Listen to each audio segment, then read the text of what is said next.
right. Hello, everybody, and welcome to the Move the Bytes Working Group meeting number 1. I'm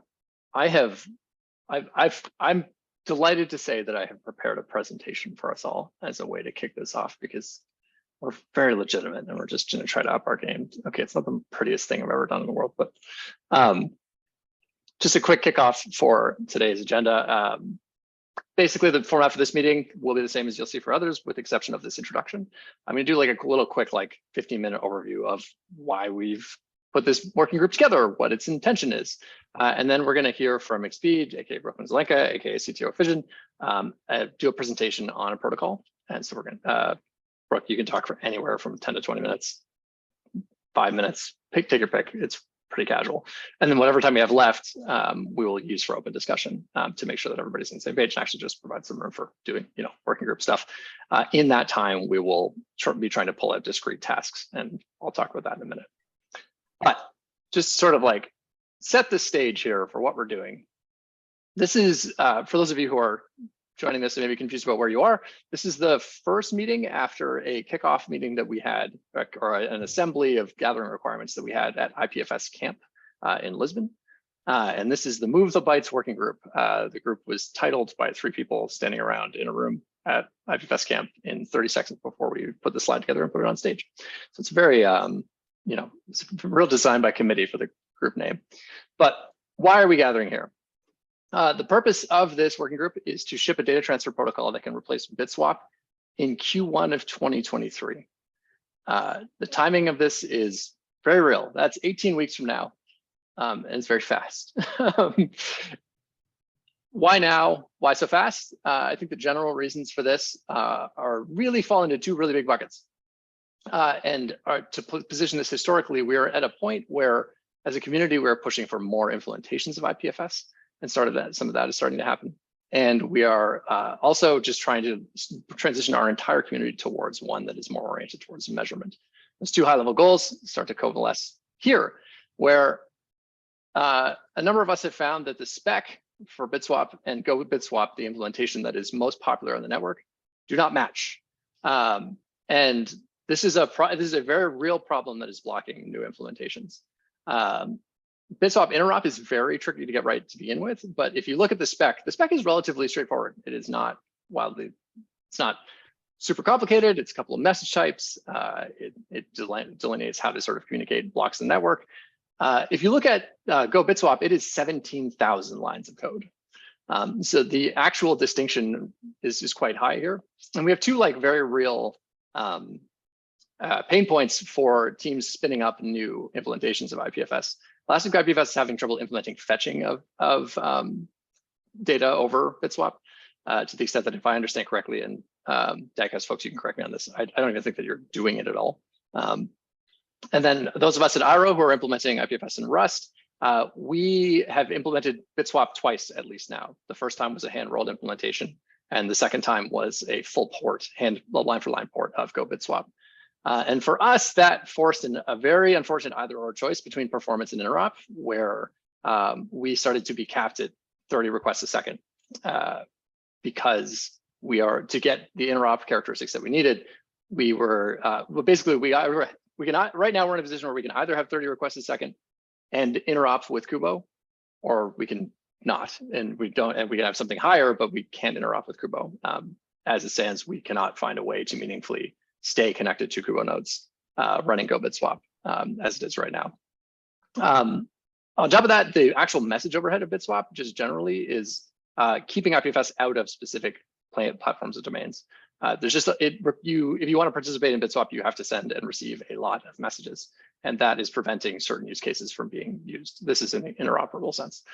On top of that, we've been researching this for years.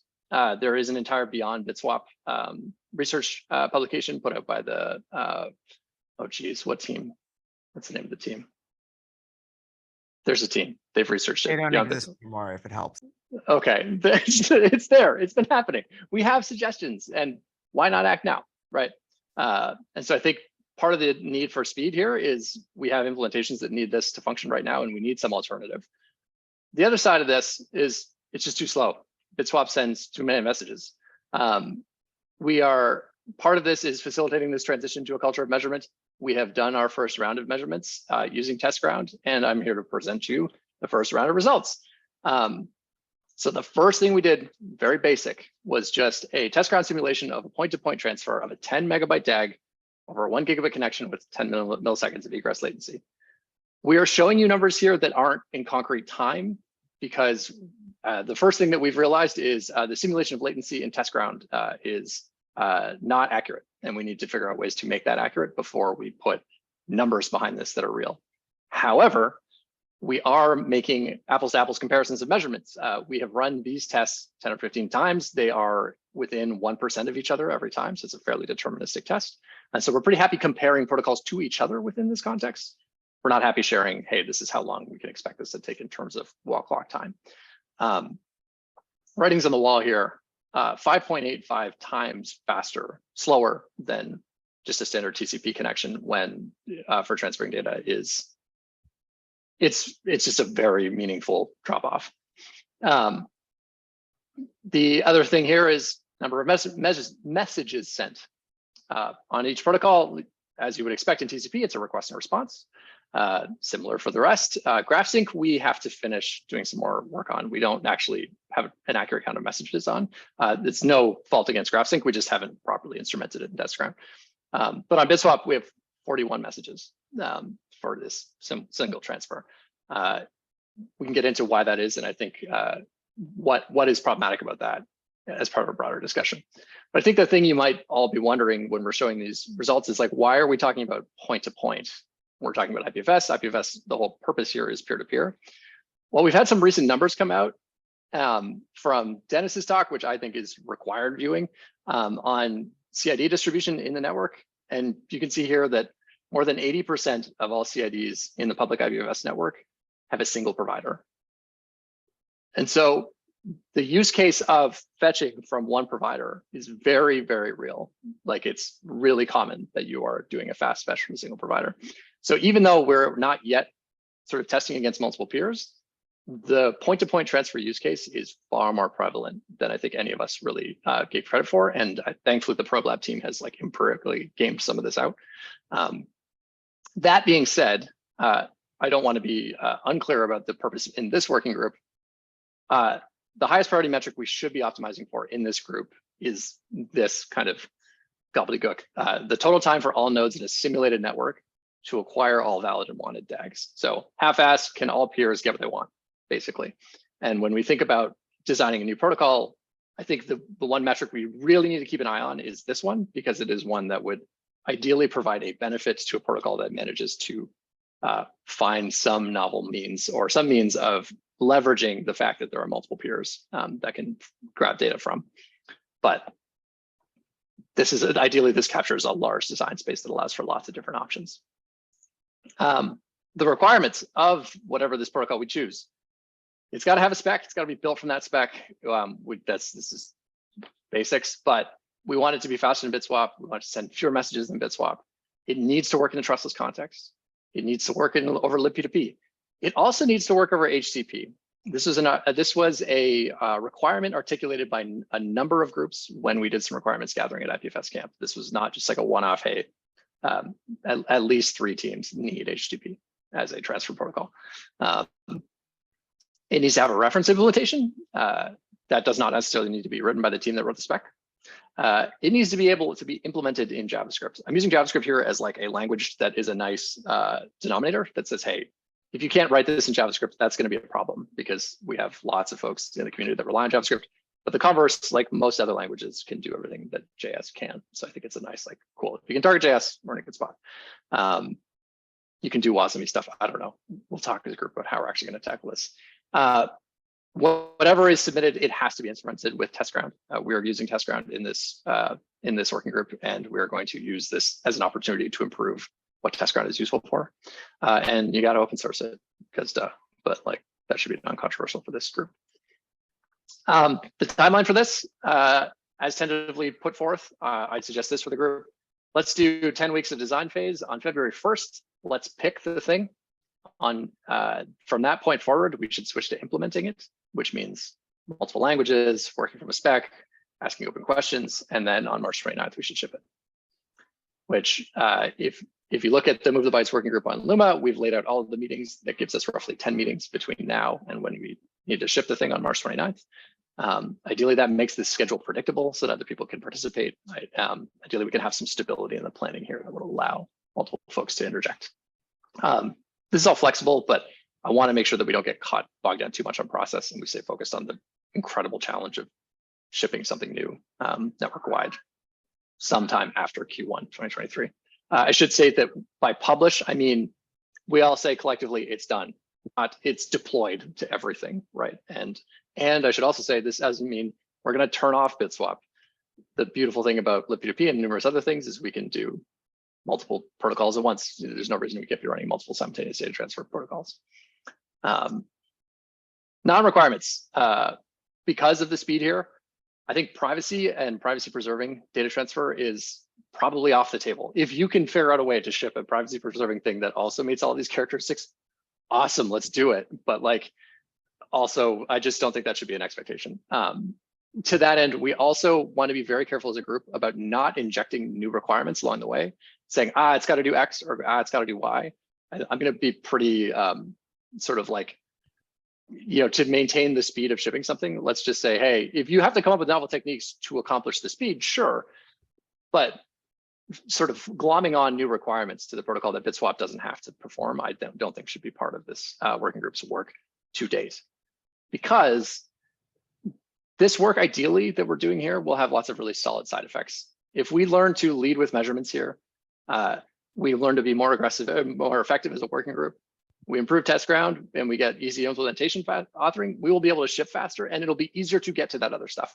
We can then do more privacy preserving routing stuff. We can ship more data transfer protocols. This is not the end of the conversation, right? This is just shipping a discrete improvement on the status quo on a meaningful timescale. If you want to contribute to this, great, you're here, thank you. There are multiple ways that you can contribute. I've outlined some that I think are just discrete asks. You don't have to fit into this list, but the biggie is, hey, write a novel data transfer protocol if you want to do that. Awesome, it's a big ask, it's a big task, and ideally put your hand up early so that more folks know about your work and everybody can help together.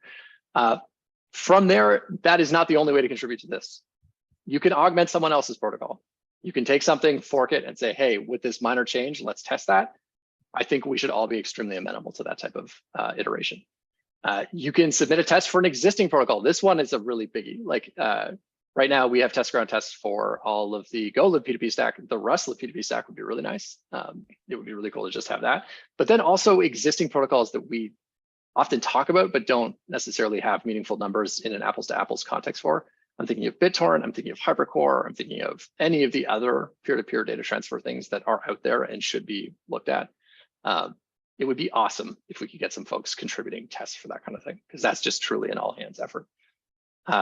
You can contribute peer review. Peer review should be either through actual review of other people's stuff, but also just joining these discussions and being a part of them and actively participating, constructively trying to enhance this work. And finally, you can coordinate this work. The work of actually making sure that all of the teams involved have the right information at the right time and that we're bringing the right people to this conversation is a major lift and is really appreciated here. If you want to do more of that, start by chatting with me. We're ideally going to bring in a program manager for this working group in the coming weeks and months. Just to give a sense of the working cadence, we're going to start each meeting with a metrics report. Hey, here's how we're doing. Here's the latest round of numbers. We're going to check in on assigned tasks. This group will have discrete assigned tasks for who's going to follow up on what, and ideally we'll have responsibilities for that. In the design phase, in each meeting, we will hear a presentation from a team working on something. So the first one is Brooke. And then we'll end with discussion. That was a lot, but we're already moving. Today we're going to hear from Fission.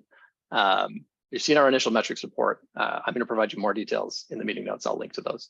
And we also have some assigned tasks that are already up and running.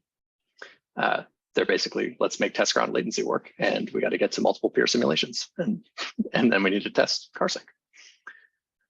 I think that was a lot of talking. I'm going to stop now, and the Q&A will be after Brooke gives a presentation. So if you have thoughts, please write them down. And then let's make sure that we give Brooke some time to chat. With that, I'll hand it over to you, Brooke. Okay, awesome, thanks. So I also have slides, but I threw them together like 10 minutes before the meeting based on a previous presentation. So I do encourage discussion throughout. If you have questions, just interrupt me, totally fine. A little bit of background first. So at Fission, we've been working with IPFS in several contexts for about 3.5 years. We have a CLI tool, we've got stuff on servers. At one point we had a Heroku plugin. There's a lot of stuff we do is in the browser and GitHub Actions. And in all cases, we've had a hard time moving the bytes from point A to point B reliably. And we kept saying, well, surely somebody's going to fix this. And it got a little bit better over time, but it wasn't getting better fast enough. So eventually, after hearing from my staff, the nth time, hey, when are we switching off of IPFS? I said, you know what? Let's create something that's hopefully a little bit more reliable for our use cases, especially in cases where it's like we're booting up an IPFS instance temporarily. We're going to do some transfer. We're going to come back offline, or we're in a browser. It's essentially a light client. I need to push or pull some data. I'm only going to be around for like 2 minutes, right? And the way people do things a lot of the time today, is they will upload over HTTP and download over HTTP. And at that point, we're not even really doing IPFS anymore. Yes, it's available technically through other services, but you have an Apache server, right? So with that, let me jump into presentation. Let me know if you can't share screen. I can. All right, everyone sees the slides? Excellent. All right. So this is a cut down version or slightly reworked version from a presentation I gave in Reiki back in the summer. We are most of the way through building this thing in Go, just the point-to-point protocol. Okay, so this is not discovery. This isn't multicast, none of that stuff. We have thoughts on this. Zishan, who's on the call, is starting to put together some thoughts on what a multicast version would look like. But this is where we're starting from, basically. I usually like to start people off with some orienting quotes, really about the protocol, right? The local knowledge is the main problem that we're facing with this. We're working with graph data, and I don't know what they have, and they don't know what I have, and I want to get just the diff between the two. And of course, Mark Miller, the speed of light is constant. We can increase the size of the pipe. We can push stuff more at once, but we have all these round trips. We're going to get just murdered in latency. So the problem. Today, we are at the food, water, and shelter stage of data transfer on IPFS. It works most of the time. The performance could be better. We really love that there's graph data, and especially when we have persistent data structures, things like that. So we have a lot of CRTs based on IPLD, for example, right? Ends up being really great, but the actual moving stuff from point A to point B is a little painful. So we want to break the problem down and work on just the absolute basics. As I mentioned before, we have undialable light clients. Speed of light, all of the round trips on Bitswap is really painful in our case. I'll talk a little bit about why later. But really the big one is that we can't fit the entire data store for a lot of our users' data into browser storage, right? You're limited, depends on the device. And we need to be able to grab just little parts of it at a time off of a much larger graph of data. If we're going to limit ourselves to just like, I'm going to grab a single photo here, a single photo there, then we probably should just use HTTP, right? It's great for that. What we really care about is having block data. What does block level data and graph data give us, right? It's this ability to have diffs between things, to deduplicate data, all of that stuff. So we want to get all these benefits back, having, and ideally, not in car mirror, but eventually when we get to the pool version, to have this come in from multiple sources. And there are universally supported transports like HTTP that would be really great if this supported. Browsers are, again, not dialable, right? They can only dial out, not back in. I mentioned this before, we have various places. And if we're doing what a lot of people do today, which is I have a single service provider, I upload to them over HTTP, and then I download from them over HTTP, there isn't really any IPFS happening there, right? Like, yes, technically there's a gateway in the middle, but we've just created an Apache server with extra steps, right? We need to be able to get data in a smarter way for this stuff to be worthwhile. So BitSwap, right? We ask for the top block, we get that back. We find out what links we're missing. We inspect our local store. We go back and forth a bunch of times. Maybe I don't have the whole thing. Maybe it's just some subset. And that means we're spending more of our time on the wire than actually doing the graph diff, right? And finding out what's different between the two sides. This is the local knowledge thing that I mentioned right off the top, right? I don't know, they don't know what I have, and I don't know what exists in that graph yet because I don't have all of the links. So how can we try to compress the number of round trips down?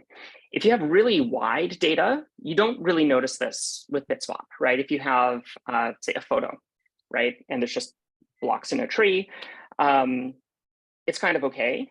We have a lot of data that looks like this, and so we really, really, really notice it, right? And so any way that we can package stuff up to come in fewer rounds, we really notice the impact. So a one-to-one protocol. Strategy sort of in two parts. The actual raw tech is we're going to try to take this large graph and reduce the scope of what we think we need to sync. We're going to index what we actually need and then use heuristics to find deduplication. This doesn't have to be perfect. BitSwap gives you exact perfect, these are the exact links that are different. By giving up a little bit of that accuracy, we think we can get massive performance improvement. In terms of the project shipping, shipping small orthogonal improvements, not worrying about content discovery. I know that it's going to be at this specific provider, just send it to me, right? But that doesn't mean that we can't add that in later, right? This can totally interact with the DHT. There's nothing that says that it can't, right? Or indexers or whatever. It has to be better than BitSwap, so we're going to measure all of this stuff. It has to be more reliable, faster transfer, run in more contexts. And we want to get back all of the parallel streaming and resiliency that BitSwap gives us, but it doesn't have to be day one. We want to create a protocol that's like really thin, really simple that we can add stuff onto later. So for the past, I don't know, 4 or 5 months, we've had somebody working on car mirror. So it's not, multiple to multiple, it's just one-to-one protocol. And the heuristic idea basically is we can have a very low accuracy with very good latency by just saying, send me the entire thing, right? Just start from the top and send me the entire data structure. We'll do no coordination. It'll be in one round trip because I will just start downloading from you. This is how HTTP works. On the far other extreme, we have BitSwap, which says, okay, here's the top block, we have extra links, and we're going to go back and forth and be really, really accurate. There's this space in the middle where the trade-off is actually pretty good, right? So we can afford to be a little bit messy, cut down the number of round trips. It doesn't have to be 0 or keep it down to 1 round trip. We can have some round trips, but we can do a pretty good job by reducing the number of round trips by some orders of magnitude. So ahead of time, we can take things like mutable pointers, look at IPNS, DNS link, ENS, CIDs, whatever, and also previous sessions that we've had with a connected client. That is a completely clearable cache that is not required to be kept around. It is a performance optimization when you have space, right? If you, the thinking is, and this is purely just from our experience, right? Maybe it doesn't match other people's access pattern, is that if I ask for one request now, I'm more likely to ask for something from them again. I probably have similar data at that service provider, right? So I may as well keep around some idea of my picture of what they already have. So I don't have to send them all this extra duplicate information. We need to have a cold start protocol and a cleanup protocol for, okay, I know nothing about you, let's start sending stuff. Where the worst case scenario, when we actually look at the graphs, looks basically like how Bitswap does things, right? The degenerate case is minus the content discovery stuff, Bitswap, right? So we can only do better, basically, in terms of round trips. And one-to-one transfer is by far the most common case. In fact, I'll have the same graph as Brendan put up just a couple of minutes ago, which is most CIDs. Now, these might not be the most popular CIDs, but most CIDs are only available from a single provider, right? So this is a one-to-one transfer, right? I would like to fix this problem separately, but that's completely out of scope for Carmere, and I have some thoughts on that. We want to add things like graph selection, or if we had IPLD selectors or some other sync protocol. We want to add multicast. We want to add all of these things, but right now, let's just focus on the really common case of one-to-one transfer for some subgraph. So some back of the napkin math. We are going to sync 500,000 nodes blocks. Just the links on that is about 26 megs, or gzipped, that's 11.5 megs. If we're going to do this as a manifest file, right? To say, I have this, or this is what's going to come at me, right? That's a lot of data just to get started. So we think we can do better. We can use Bloom filters. For those not familiar, this is a probabilistic data structure. It will never tell you that something is not in the filter when it is, but it might tell you that there is something in there when it isn't, right?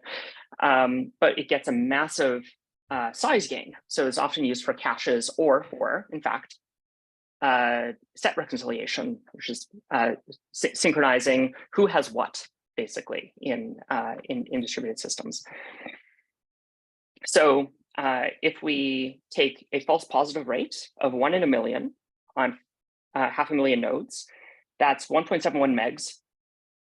This is about, we recommend about 1 order of magnitude less false positives than you have that you're going to transfer.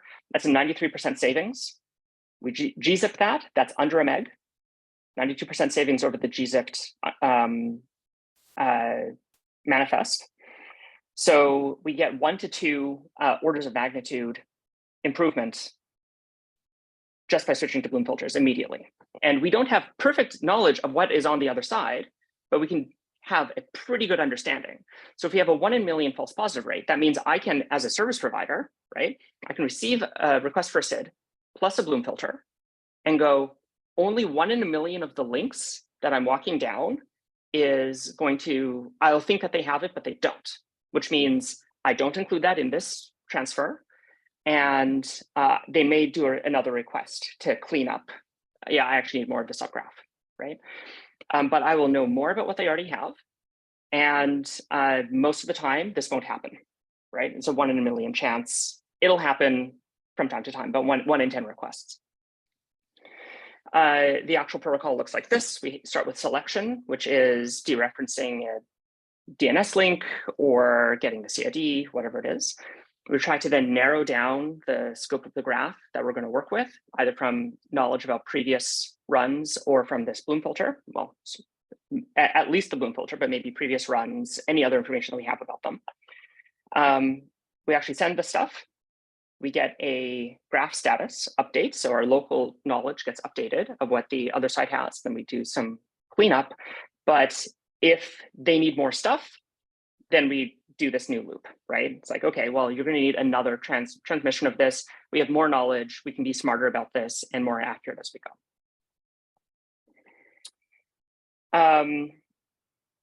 push and pull look roughly symmetric. It's not exactly because of how false positives work, but they're roughly symmetric.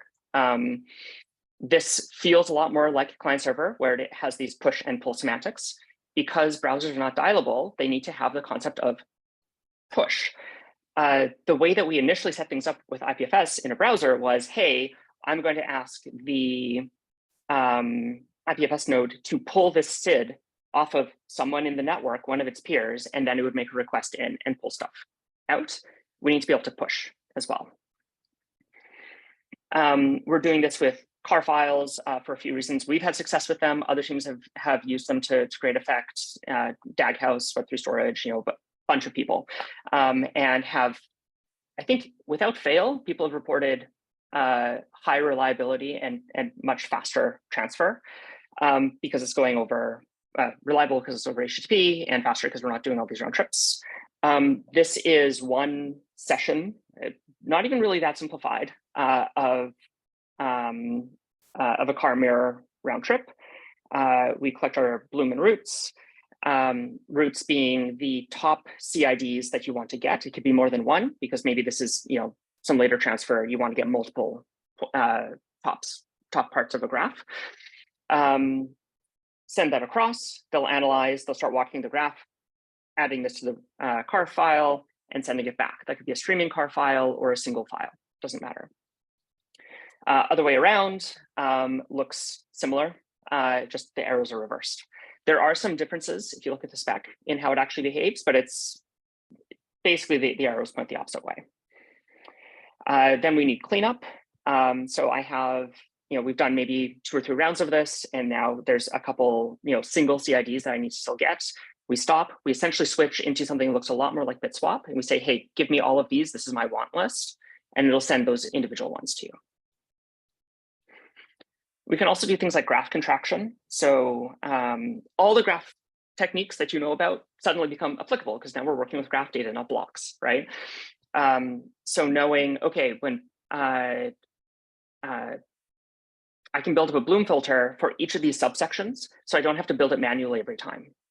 As I receive blocks, I can say, hey, here's a Bloom for this, here's a Bloom for that. And the nice thing with Bloom filters is that they compose. We can just stick them together. So when somebody asks for things, you can just say, hey, this subgraph is this, how much of it matches? Hey, I can just send the whole thing. Or, oh, I need to actually look at which specific blocks are in there. Carpool is this further idea that we want to get things that are more BitTorrent-like. I won't go into it too much, but basically you can have a bunch of coordinating providers to a single requester. We've had some thoughts about this with invertible Bloom filters. This is one of many techniques for synchronizing entire groups instead of one-to-one. Zishan has been doing a literature review and had some thoughts on how we could do this actually even more efficiently than invertible Bloom filters. We just his initial thoughts on it were yesterday, which is why I saw in the presentation. Yeah, often with a coordinator, and then we can start doing all kinds of stuff like linear network coding, getting things over multiple streams that are much more efficient, et cetera. But again, this is all future work that builds on the one-to-one protocol. If we want to eventually get to private transfer, there is, again, set reconciliation techniques that use private set intersection, PSI, that we could explore. That, again, none of this work closes the door on, right? You can do all of this stuff. And in fact, this also uses, many of the techniques also use Bloom filters. I can skip the backbone stuff, I think. So thanks. That's the whole thing. Fantastic. Thank you so much, Brooke, for kicking it off. Discussion.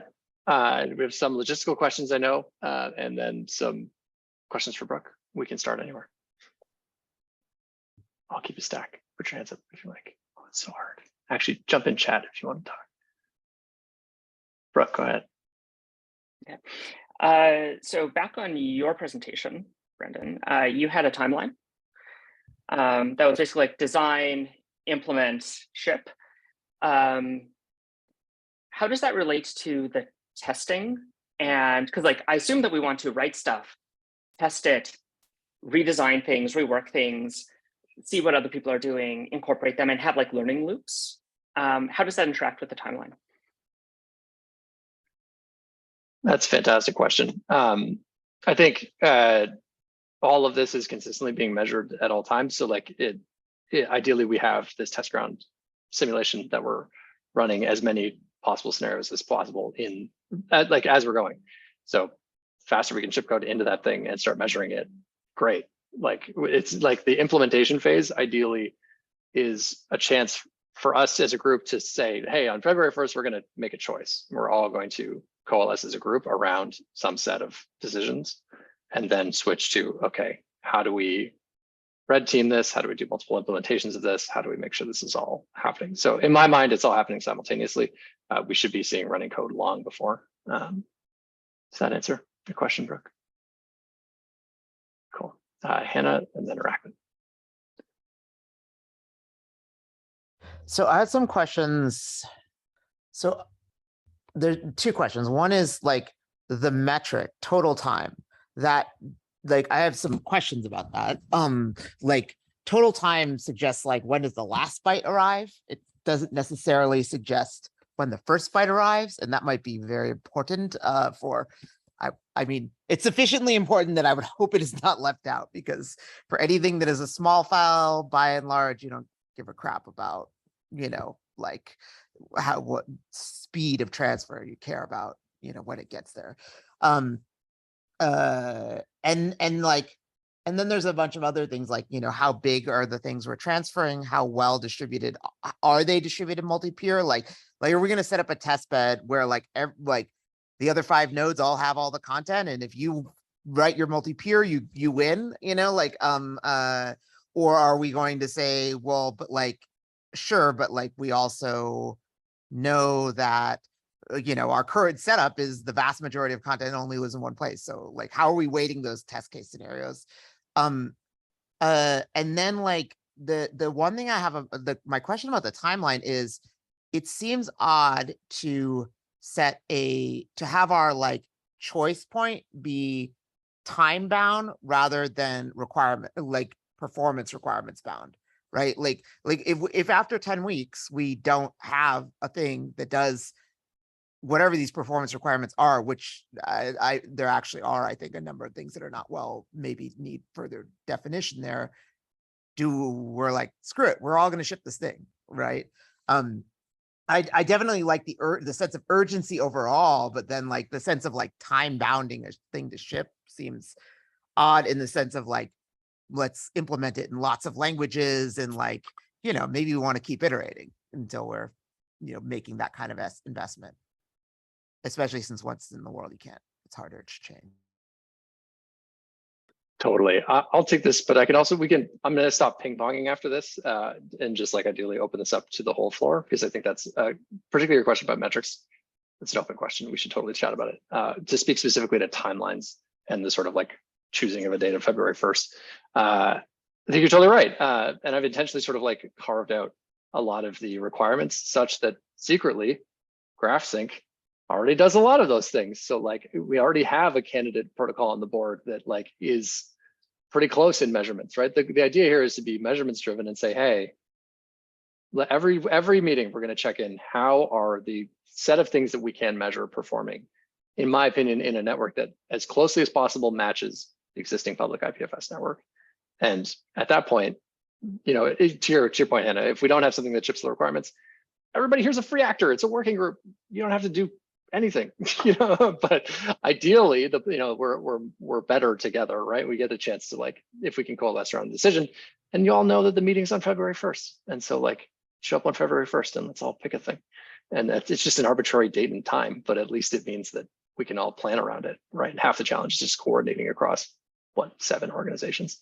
Would be my pragmatic answer to that question.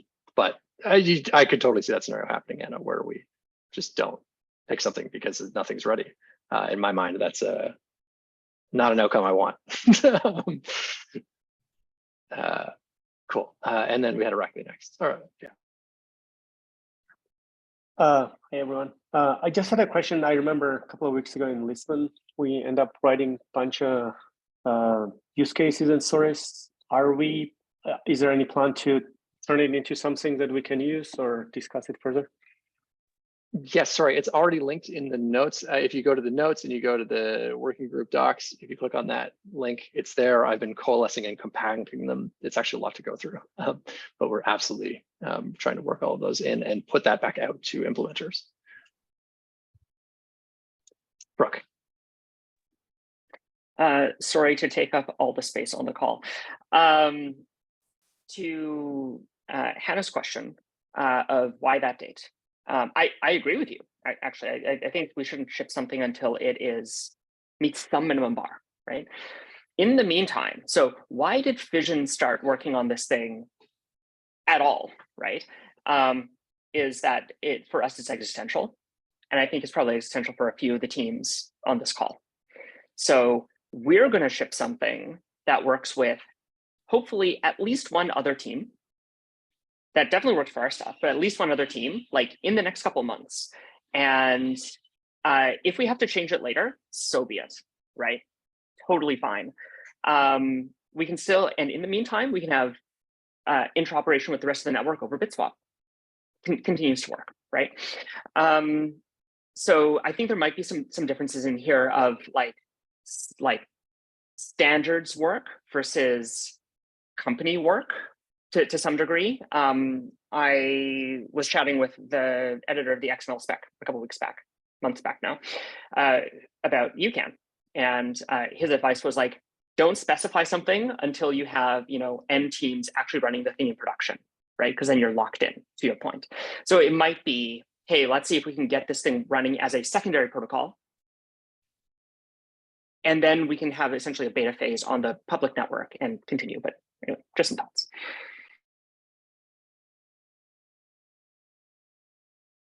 Cool.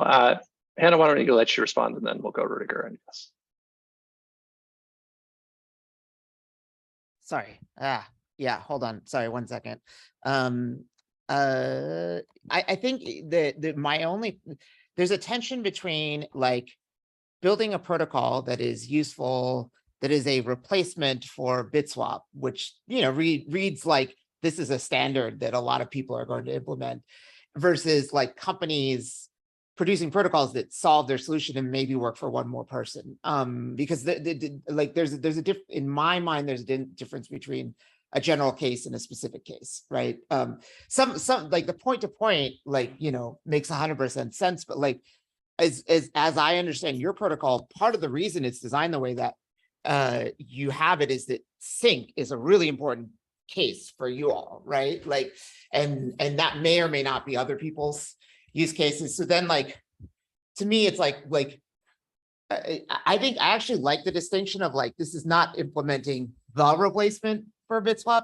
This group is implementing a replacement for BitSwap that lots of people can put in different places. But just to draw that distinction, because I think there's a lot of complication that comes into the general case, like what kind of data are we transferring? Arbitrary, like could be UnixFS, could be anything, could be, because if it's UnixFS, there's a lot of really simple protocols you could write, Totally. I've asked this discussion because I think it's really important, but like, I don't want it to take too much of the meeting. Let's move it to some chat. We'll figure out in chat. Rudiger, and then Gus, and then Zisha. Yeah, so I had watched one remark. There was this idea that the test scenarios should mirror the topology of the current IPFS network.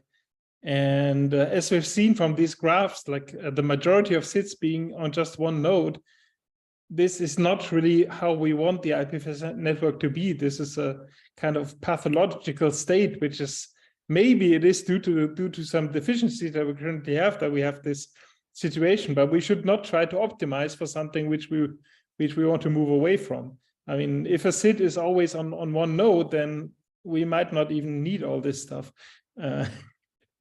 Yeah, we might be better off with using, I don't know, Apache or whatever. So we should definitely also include scenarios which are very much not like the current big IPFS network is.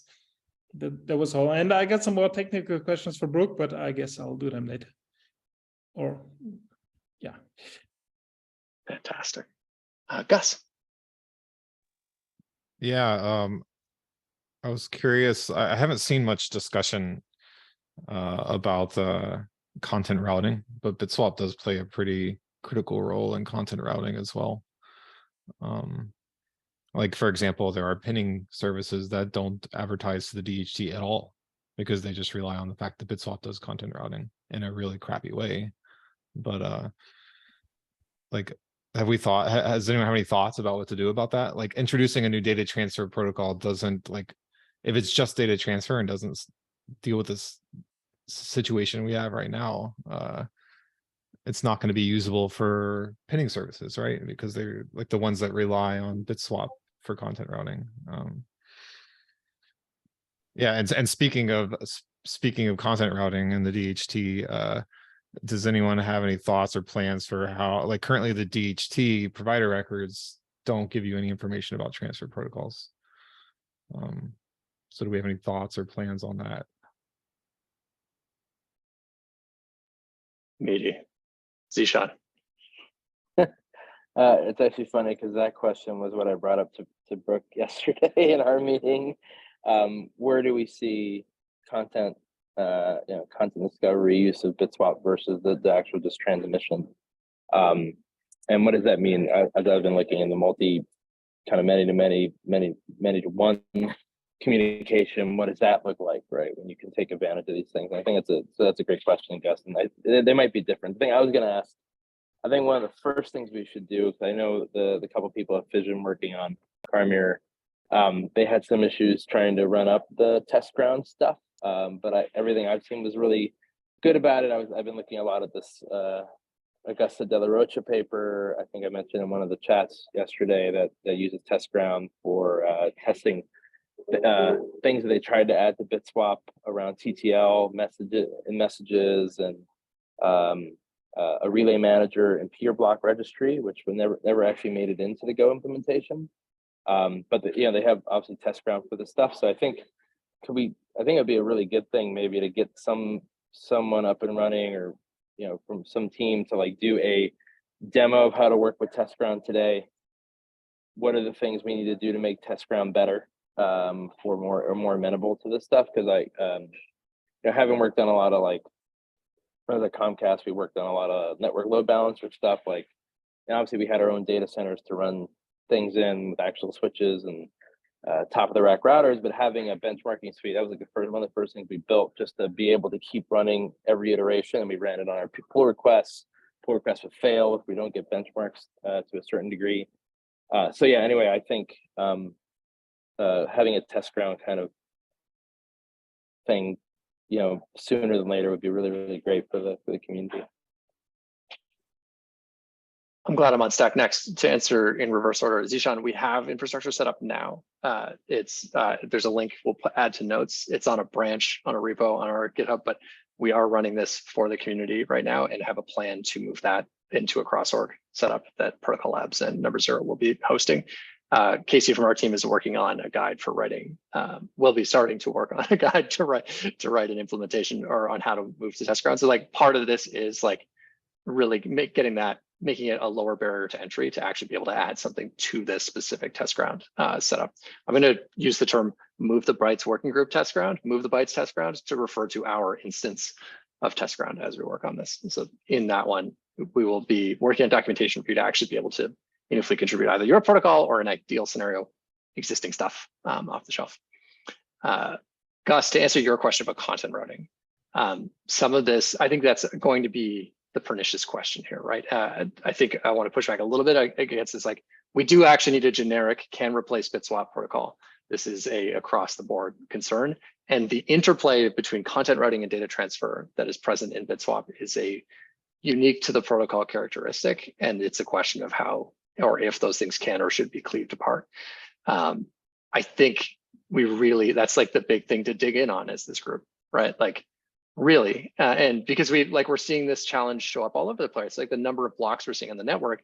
If we put every single CID on the DHT, we'd be in real trouble, right? And so now we have people who only advertise routes, and we jump off of the DHT to move into Bitswap to do data discovery. And like, we got concerns here, right? We've got stuff that we got to work out. And this is the point of this group, is to like really get focused on the measurements, and why I specifically wanted to make sure that the description of the key performance indicator is this time to finality network wide, because ideally that gives us an opportunity to really allow the design space to expand, right? I don't think we should be biasing to any one use case or the other. If we just stick to this, given an n number of nodes, how fast can they finalize? Hannah, to your point, what is the question of finality? Open, debatable. Let's measure it all and find out. But the point is, let's let the metrics drive us, and ideally, something that is a superior design emerges. Is the theory. Irakli. I'm not sure how to phrase it. It's more of a comment than a question, but I kind of want to raise it. Some of the things that we'll kind of learn with Duckhouse is doing a lot of compute is kind of most expensive thing we can do. Usually storing and providing is cheaper. So some of the use cases that we wrote down might be worth highlighting here. I think sometimes in the network, you might be on a node where I don't have a data or I cannot run the compute to give you exactly what you're asking for, but I can give you a pointer to where you can get it. And then probabilistically get most of what you want, or like optimistically get things that you want. I don't know where to plug this in this conversation, but I think that the themes that we're seeing more and more reoccurring. I think another scenario where it is true is like when I'm on mobile device, I often don't have all the data, but I might know where my data is. So I can very effectively tell you, hey, like you're asking me, but you can get it from like this URL, as opposed to trying to get it and then send it to you. I think it would be very nice if somehow we thought about that within a protocol, so we do support those kind of use cases. Very great point out. We'll make a point of capturing that in the notes. The Notion thingy that we linked to, just treat that like a wiki, everybody. Please just edit it. You're all smart folks. Let's just make it a good resource for this kind of thing. We may move it. Who cares? I don't care where it lives as long as it's there. To that end, folks that we haven't heard from, people who haven't had a chance to speak or ask a question yet, do you have percolating thoughts, things that might enhance this conversation?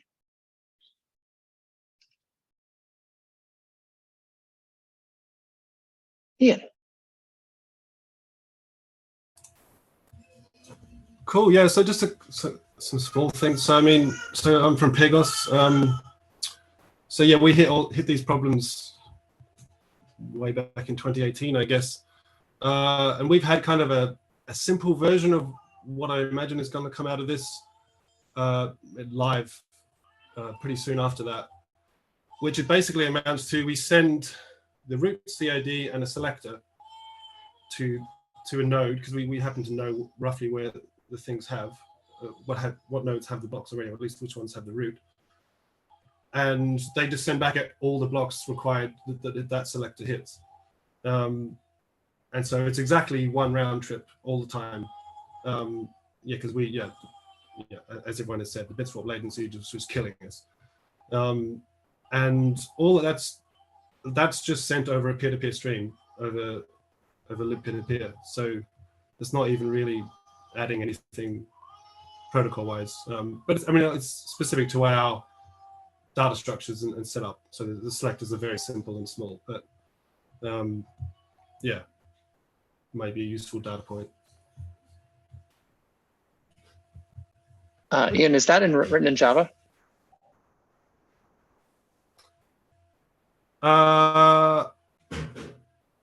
It uses the HTTP proxy in libpeer-to-peer or in IPFS. Okay. It'll be interesting. It'll be an interesting challenge to see how we test it. Yeah, because I'd love to test that. Reba. Yeah, since we have only a few minutes left, an extra message from, these days I hail from a certain blockchain you might have all heard of. Everything that you design, think big, like way bigger than you have worked with to date. When I say think big, I have multiple IPFS nodes myself, each of them about 400 terabytes large on a flat FS, things like that. And the amount of pent-up demand for moving block-based bytes is orders of magnitude larger than that. The storage providers in the network, in the Filecoin network, currently do not send their CIDs in a manner that is consumable by gateways and stuff like that, because they don't have the software to do that, not because they don't want to. So yeah, think big. Reba, to that point, I think one of the things we need to focus on with the Filecoin use case is like understanding how to express that in terms of requirements such that we can understand how they scale. Because obviously we can't test networks like that. And so like it'd be really great to work out, hey, how do we actually work backwards to the point where we can design a simulation that meaningfully works that out? Yeah, we should figure it out, I think. Yeah. Hannah.